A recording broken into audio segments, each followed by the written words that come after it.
আসসালামু আলাইকুম বন্ধুরা, সকলেই কেমন আছেন? আশা করছি ভালো আছেন, সুস্থ আছেন। আলহামদুলিল্লাহ আমিও ভালো আছি। তো আজ আমি নতুন রেসিপি নিয়ে হাজির হলাম। এক আপুর দেখে পুডিং বানিয়ে আপনাদেরকে দেখাবো। তো সেই আপু যেমনভাবে পুডিং বানিয়েছে আমি ঠিক তেমনভাবে বানাবো। ফলাফল আপনারা দেখতে পাবেন। পুডিং হলেও দেখতে পাবেন, না হলেও দেখতে পাবেন। চলুন শুরু করি। তো এখানে স্ক্রিনে দেখতে পাচ্ছেন এক আপু পুডিং বানিয়েছে। তো এই পুডিং আপনাদের সঙ্গে শেয়ার করব। তো আপু যেটা করেছে, প্রথমে চিনি আর পানি দিয়ে একটা ক্যারামেল বানিয়ে নিল। তারপরে মিশ্রণের জন্য নিয়ে নিয়েছে একটা ডিম আর চিনি একসঙ্গে ফাটিয়ে নিয়েছে। তার মধ্যে দিয়ে দিল দুধ, আর দুধটা দেওয়ার পরে মিশ্রণটা দেওয়ার পরে একটা পাত্রে নিয়ে বানিয়ে ফেললো একটা পুডিং।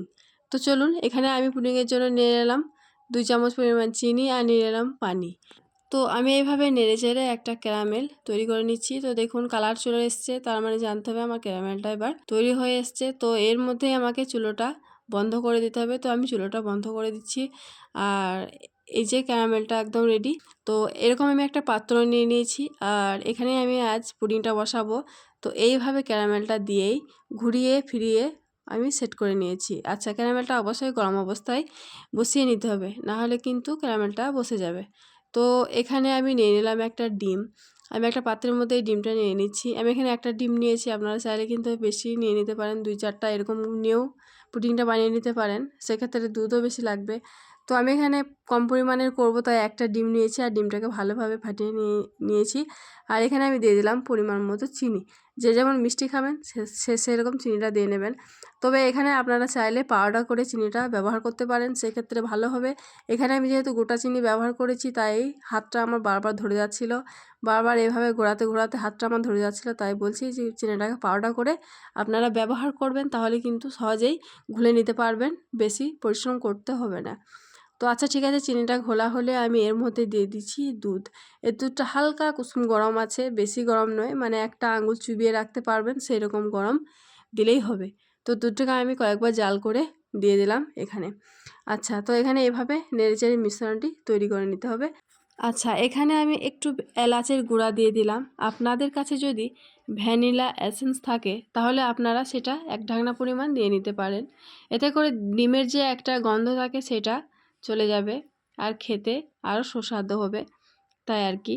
তো এখানে আমার আগে থেকে যে পুডিংটা সেট করার জন্য বাটিটা নিয়েছিলাম, যেটাতে ক্যারামেল সেট করে রেখেছি, সেটাই পুডিংয়ের মিশ্রণটি দিয়ে দিলাম। একটা ছাঁকনিতে এভাবে ছেঁকে নিলাম, যাতে করে কোনো লাঞ্চ যেতে না পারে।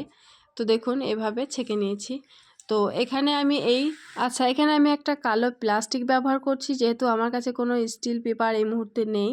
তো আমি এরকম একটা কালো প্লাস্টিক ব্যবহার করে নিচ্ছি, আর একটা গার্ডার দিয়ে মুখটা ভালোভাবে আটকে নিচ্ছি, যাতে করে ভাপের পানিটা এই যে পুডিংয়ের মিশ্রণের মধ্যে যেন না ঢুকতে পারে। তো এভাবে নিয়ে নিয়েছি। তবে আপনাদের কাছে যদি কোনো ঢাকনা থাকে তাহলে কিন্তু ঢাকনা দিয়েও সেট করে দিতে পারেন। আচ্ছা, আমি এখানে একটা ফ্রাই প্যান বসিয়ে নিয়েছি আর পানি দিয়ে দিয়েছি কিছুটা। পানিটা একটু গরম হয়ে এলে আমি এখানে দিয়ে দিলাম গ্যাসের যে চুলাটা থাকে সেটাই। আমার কাছে কোনো স্ট্যান্ড নেই, তাই আমি চুলাটা দিয়ে এই কাজটা করে নিচ্ছি। তো এভাবে পুডিংটা বসিয়ে ঢাকনা দিয়ে ঢেকে দিলাম। আচ্ছা, এখানে একটা ছোট্ট ফুটো আছে, এটা আমি কিন্তু বন্ধ করিনি। তো আমি ফিরে এলাম 25 মিনিট পর। ওই যে আপু বলেছিল 25 মিনিট পরে দেখতে, চেক করে। তো আচ্ছা, আমি এটা চেক করছি। তো এরকম একটা কাঠি নিয়ে নিয়েছি, কাঠির সাহায্যে এটাকে আমি দেখে নিচ্ছি। তো দেখুন পুডিংটা কিন্তু সেট হয়ে গেছে। তো চলুন কেটে একটু দেখি পুডিংটা আসলে হয়েছে কি না। তো এভাবে আমি চাকুর সাহায্যে চারিপাশ কেটে নিচ্ছি। তবে যতদূর সম্ভব পুডিংটা কিন্তু ততটা খারাপ হয়নি, মোটামুটি ভালোই হয়েছে। তো আপনারা দেখেই বুঝতে পারছেন। তো আমি এই আপুর দেখে করেছি। আমি এর আগে কখনোই পুডিং বানাইনি, আমার লাইফে ফার্স্ট টাইম পুডিং বানালাম। তো যাই হোক, আমার মনে হচ্ছে যেন বেশ ভালোই হয়েছে মোটামুটি। তো আপনাদের কাছে একটু দেখাচ্ছি। তো দেখুন আমি একটা প্লেটে নিয়ে নিচ্ছি।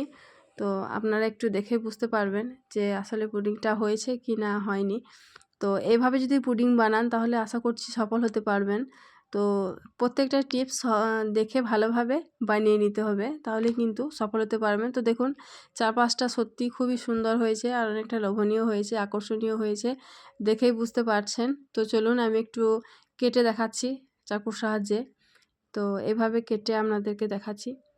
তো দেখুন কতটা লোভনীয় হয়েছে, মাশাআল্লাহ মাশাআল্লাহ, অনেক ভালো হয়েছে আমার পুডিংটা মনে হচ্ছে দেখে।